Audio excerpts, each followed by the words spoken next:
On January 25th, 2019, at the Rio Grande Big Bend National Park, Corbin Kunst, an American, walked a tightrope suspended at an estimated 500 feet above the US-Mexico border, where he was met in the middle of the tightrope by Jaime Marrufo, a Mexican tightrope walker. This high line was established in a unique canyon where one side is part of the United States and the opposing is part of Mexico, according to CNN on August 24th, 2019.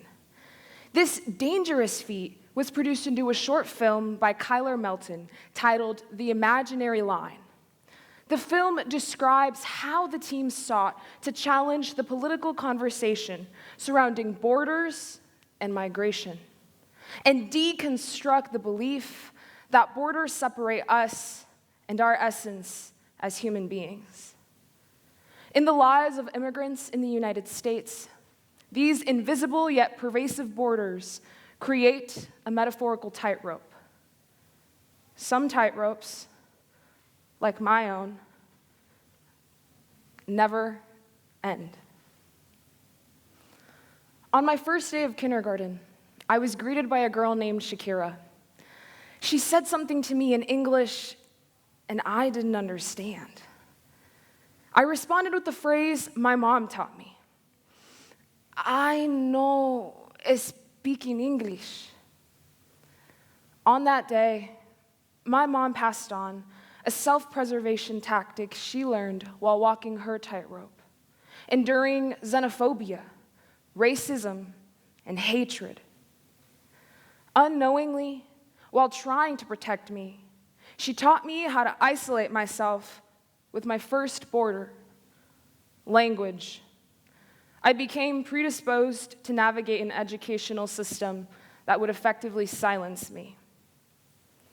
Shakira, however, was unfazed by the idea that I couldn't understand her. Despite being glaringly different, she gave me the invaluable gift of friendship. I will always remember her. A year later, my first grade class was going to perform a play about outer space. My teacher asked me to try on an astronaut's costume. It was the perfect fit.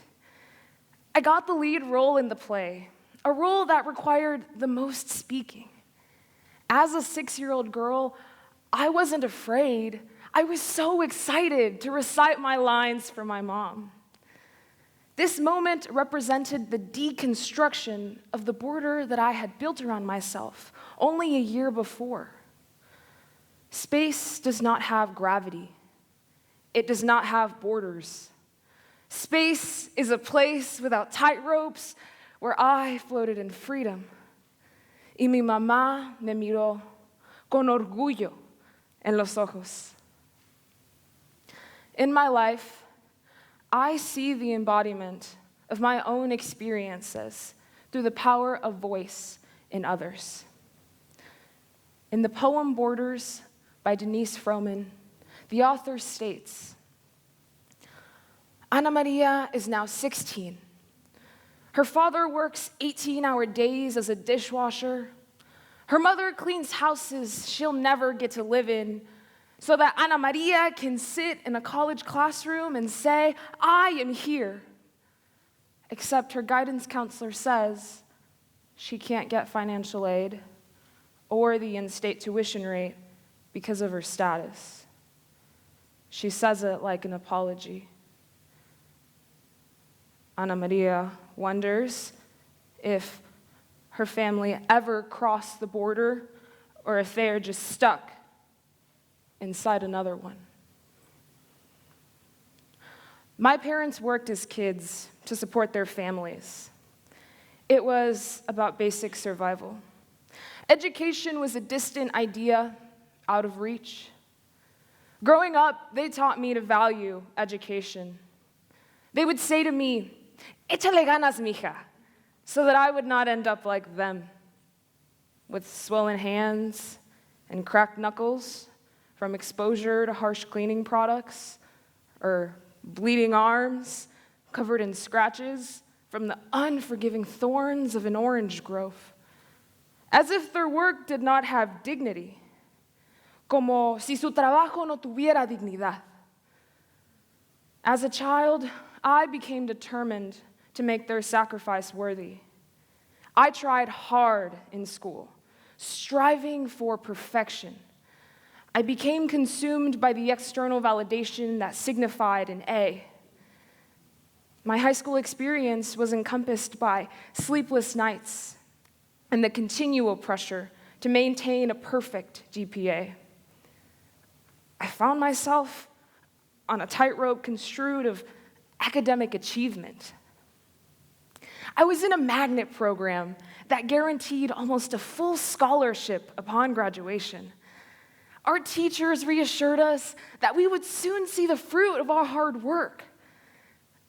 I looked down at my own hands with aching wrists and calloused fingers. In the middle of my senior year, I found out that I did not qualify for federal or state financial aid because of my status, rendering me ineligible for this scholarship. I experienced the manifestation of a border that barricaded me.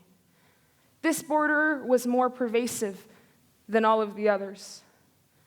I was stuck in the middle of a tightrope, too far to go back and unable to traverse to the other side. After I graduated, I stayed in contact with many instructors that I had grown to care for. One teacher played such an influential part of my formative years. I deeply respected this instructor.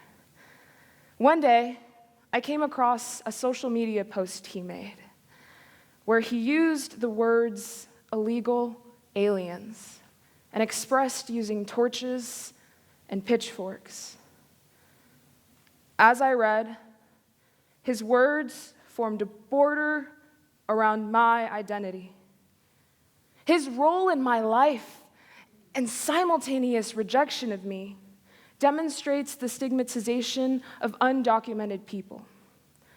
What we should look like, represent, and what he believed me to be. I felt lost. His words hurt me because he was someone who never hesitated in making me feel like my ideas mattered. I couldn't help but think how he didn't support my existence in this country. The secrecy that engulfed my identity silenced me. I was reminded that, once again, the tightrope of education I navigated and those within it rejected me. Another experience I had on this tightrope was in high school. I had a teacher that supported the undocumented community, but still used language like illegal. I felt this uneasiness, like a strong wind threatening my balance on the tightrope. My heart raced as I raised my hand and said, "Can you not call them illegal? The term is dehumanizing." Because he was calling me illegal. In moments like this, I hear a voice telling me that I should speak up, that I should not remain silent, and am simultaneously consumed by the fear of what might happen if I did raise my voice. It is the natural human instinct that tells you to run or hide when there is danger. For me, this danger always manifested in the classroom as isolation. I fear being seen as the outcast, the outlier, the alien. As a kid, I always hated the word alien. It made me feel as though there was something inherently wrong with me, like a side better left hidden from the world to see. In moments like this, I feel as though I might fall off of the tightrope. Like even now, revealing my status to you and being on this stage. To stand on this stage is an immense privilege. It is a platform that is not accessible to others in my community. Some might even say that I have walked the tightrope from alien to protected. With DACA, I have many privileges that enable me to better navigate these tightropes. Because the notion of who I am creates another border: perception. Your perception of me can be shaped by the way I speak, like my lack of an accent. I am often praised by people for speaking English in a native-like manner, leading me to explore the question, what would happen if I did have an accent? Would my message still be perceived the same? Or would the meaning behind my words be reduced to a mere background noise? What about my portrayal as someone who is educated, someone who is in college? These privileges grant me credibility as an immigrant. They magnify my voice and make me more likely to be accepted by you. This delves into the conversation about the borders we create with labels. Poet Yosimar Reyes addresses this conversation in his poem, The Legalities of Being, where he states, I am thinking about integration and this ongoing trend to be called an American. I am thinking about words like dreamer and illegal, language that is stagnant, that in no way, shape, or form speaks truth about the complexities of being and the connections we have beyond borders and political systems. It is like defining your being by building fences, telling folks, this is me. Read the sign. My freshman year of college, I dealt with the aftermath of many invisible, construed borders. I experienced a sense of displacement, like I was a stranger, an alien to my culture, my family in Mexico, and was simultaneously unaccepted here. Like my own personal Big Bend National Park. One side of the park is Mexico and the other is the United States, and I could not see myself traversing to either side. Like no matter how hard I tried to assimilate, how well I spoke the language, my being, my essence was still unwanted, unwelcome. Como el dicho, ni de aquí ni de allá.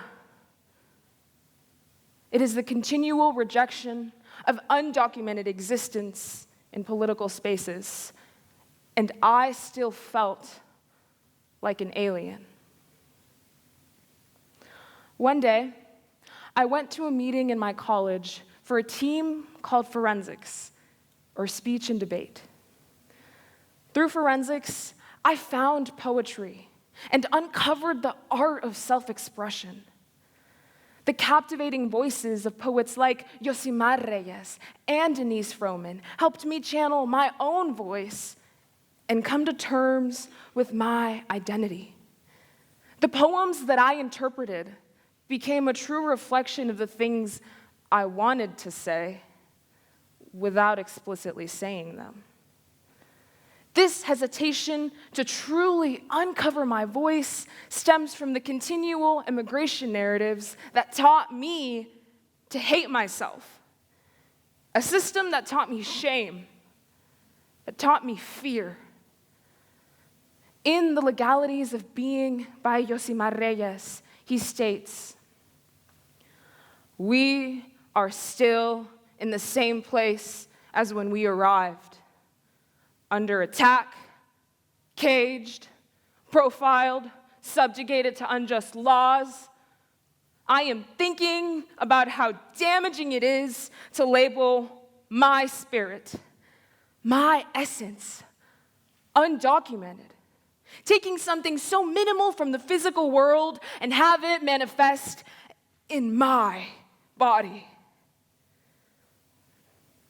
When I think about whether I should reveal my status in conversations, I am petrified. I am overwhelmed with the idea that my voice is not one worthy of being heard. And though this assertion is wrong, it demonstrates how the borders that I've encountered continue to make me feel like the tightrope I walk on is never ending. I remember crying in a conversation with a close friend. As I cried, I heard a voice. The voice I have heard before, but always shut out. This time, the voice was not loud or assertive. It was calm, but strong. And every time I thought about how I wasn't good enough, or I wasn't experienced enough to be on a platform like this, the voice would say, "But you are. You are strong. You are valuable." I realized that this voice represented the deconstruction of the borders that I and the rest of the world had built around myself, the borders that for my entire life had overtaken my being. This voice was me. This voice is my own. It is not created by politics. It is not taken from me to be used as a pawn in negotiations. It is not a misconstrued idea. It is my voice. It belongs to me. My voice liberates me. My voice is like a full moon illuminating a dark night sky. My voice reverberates with celebration and loss. My voice is the weighted pole, keeping my balance on the tightrope. My voice is a 6-year-old astronaut floating freely through space. Mi voz tiene valor. Mi voz tiene fortaleza. And for the first time, I know that my voice is worth hearing.